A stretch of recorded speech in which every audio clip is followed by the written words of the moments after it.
We're joined now by the U.S. Ambassador to Japan, our former colleague, Rahm Emanuel. Mr. Ambassador, thank you for joining us this morning. You know, this assassination is shocking in so many ways. Give us a sense of how Japan is absorbing it. Well, George, I mean, the best way, first of all, it's a shock. It's a shock around the world, but it's clearly a shock here in Japan, not just because gun violence is so rare, but also, you know, this is a nation that's an island. And a lot of what ails other countries, it is immune and feels immune. It's a very trusting society. And so to have something like this is a total, I mean, shock to the system, a shock to the culture. And one of the things that I noticed when I first came here is the entire sense of culture and familiarity people have. And, you know, as an outsider, one of the things that I hope is not lost, even though the bubble has been pierced, is that level of trust in society. So he is a big figure that has pervaded across the political stage here for over a decade, his family for 6, 7 decades. But how it happened, what happened, I could tell you this, hasn't been totally absorbed into the society or the politics. People are walking around with a sense of disbelief. As you said, he's such a large figure. You tweeted that he was a man ahead of his time, the longest-serving Japanese prime minister. Reflect on his legacy and what that meant to the United States. I think a couple of things I would say quickly. We all talk about a free and open Indo-Pacific. That was his construct. So we are actually operating within the strategic outlook and architecture that he designed. Second, he originated the concept of a Quad. The notion that India, the United States, Japan, and Australia would all work together as a team, and 2 presidents now of 2 parties operate with that as almost if it's their own.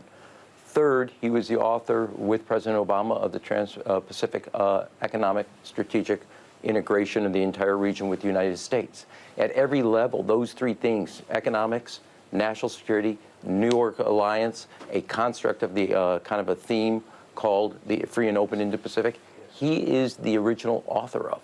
And so he has been a force that, as I said, not only ahead of his time, now time is catching up to him. The second thing I would say, George, is, you know, you've heard me say this before about very effective political leaders. They're idealistic enough to know why they're doing what they're doing, and then tough enough to get it done. That describes Abe. He was a visionary who had a vision and a sense of where he was going, where he wanted to take Japan, where he wanted to take the region. And then he was ruthless enough, tough enough, and strategic enough to see it and execute it through. And in many ways, everything we're dealing with today and still working through is within the structure and intellectual framework that he put out on the table. You also knew him personally. What was he like as a man? Well, you know, I've gotten to know him. A month ago, we did a forum. He's one of the first people I met. He had a great sense of humor. One individual thing, I went to see his family today. I always I joked with him and then also with his mother. He used to go out for a walk with his mother once a week.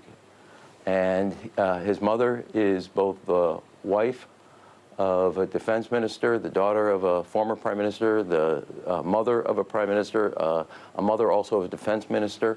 I said, I don't want to know any of these ministers. I want to know the force behind all of these men. I want to know the mother. But he was he had a great sense of humor. He had his mind was always moving. He was always moving, and he had a great strategic sense. And he also had a sense of, as I try to say when I expressed it, he was a Japanese statesman, a world leader, and a dear friend of the United States. And he saw the United States and Japan as a partnership that was unstoppable. And you know, the relationship between the United States and Japan used to be one of alliance protection.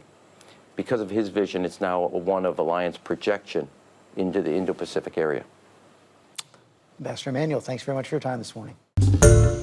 Hi, everyone. George Stephanopoulos here. Thanks for checking out the ABC News YouTube channel. If you'd like to get more videos, show highlights, and watch live event coverage, click on the right over here to subscribe to our channel. And don't forget to download the ABC News app for breaking news alerts. Thanks for watching.